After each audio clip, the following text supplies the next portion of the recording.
تتحرك بداخل العين، اكو عدسات توغز تدمع العين تسوي صداع. هاي الشغلات ما تلقوها ويا رينبو.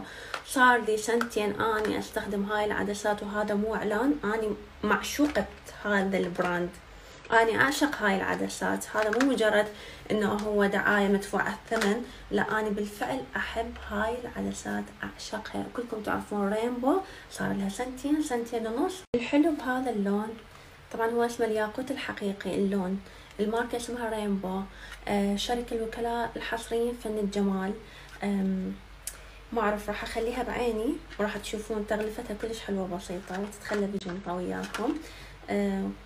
سعرها جدا سعرها مناسب، بكواليتي فول والسعر جدا مناسب. اخر صورتين هي نفس اللون اللي اني راح اخليه بعيني، وهاي الصورة عليها مسابقة، روحوا ركضوا بنات. راح اشوفكم فد شي بهاي العدسة، راح تبرهن لكم وتثبت لكم انه هي عدسة كلش طرية داخل العين، ما تيبس وما تغوش وما تتحرك. شوفوا ايش قد مطاطة، لا تنشق ولا يصير لها شي، وترجع لحجمها الطبيعي، حتى تسوي قالب داير مداير القرنية مال العين والبؤبؤ. كلش احبها.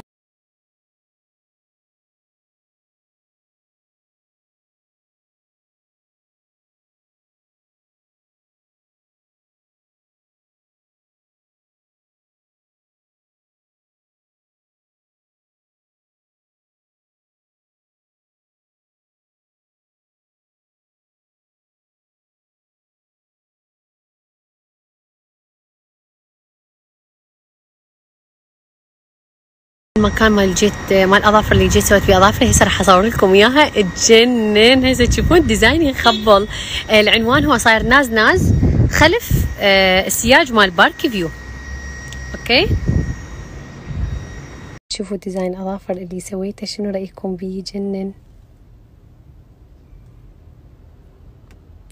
خلي اقول لكم كلش حابته اني طبعا. خلي اقول لكم انه هم عندهم انه تسوون، اذا سويتوا 3 مرات رحتوا لهم 3 مرات، بالمره الرابعه يكون عندكم خصم 50%. بقى هسه انا هاي 3 مرات، الرابعه يكون عندكم خصم 50%.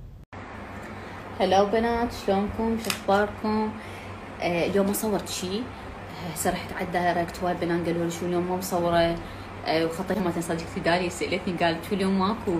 رحت 3 جوازات اليوم، كان عندي شغل، رحت دائره حكوميه ورجعت شوي ارتاحت. هسه راح اخلي ميك اب ارد اطلع. فبنات بس حبيت احكي على مود اسناني، لان هواي كلش على مود اسناني. بنات اني بارده اسناني تقريبا صار لي 4 سنوات، فالدكتور ما برد كل اسناني، يعني لا تتخيلون انه صارت اسناني طبيعيه، انه هذول صغار يصيرون قد حبه الرمان، لا نهائيا. اسناني طبيعيه هيجي ظلت كما هي، بس سوالي هاي الابتسامه اللي هي تقنيه الايماكس كلش حلوه. تقريبا صار لها 5 ايام، 5 ايام تعودت عليهم. خلال يومين تتعودون عليها. اول يومين تحسون انه اكو شيء غريب داخل للفم، فبعدين تتعودون عليها وعادي تاكلون بصوره طبيعيه. والطبيب بلغني انه 15 سنه يلا نقدر نجددهم، يعني بكون فتره كلش طويله. اني هسه سويت الفوق بقوت جوه اسناني جوه، نفسها مثل تقنيه الايماكس اسويها. بس قال لي بعد اسبوع تعالي نشيك الفوق ونبدي نشتغل على الجوه. تقريبا اني شهر وخلصوا اسناني. هو طول اسبوعين، بس اني بسبب المرض كنت مريضه فتاخروا شهر. يلا رحت له ركب لي اياهم، بس كلش حلوات كلش. وانا اختاريت اللون الدرجه الثالثه. اكو درجه اولى كلش بيض، والدرجه الثانيه وسط، الدرجه الثالثه طبيعيات، عبالك يعني اسنان طبيعيه. وانا كلش احب الشغلات الطبيعيه. ما بنات انا اصلا اوريدي ما احب الاسنان اللي كلش بيضة، احس عبالك طبشور. لان انا قلت لكم قبل 4 سنوات سويت اسنان، بس مو تقنيه الايماكس. يعني تقنيه الايماكس اتوقع كانت ماكو، فسويت غير شيء انه حشوات وتتخلى على الاسنان. بس كانت تجربه كلش فاشله، ابد ما حلوه. اسناني تقدمت وكلش بيضة. وبعدين مرور تقريبا شهرين صار داير مدايرهم اصفرار صار بيهم، رغم انه انا كلش داريتهم افرج بس هن كانت تجربة فاشلة. بس هذا اختياري كلش حابته ومقتنعة بيه، لأن مو كلش بيض. أنا ما أحب الأسنان كلش بيضة، يعني هاي أسنان طبيعية. شوفوا شلون اللؤلؤ يعني بيها لمعة واللون كلش حلو طبيعي.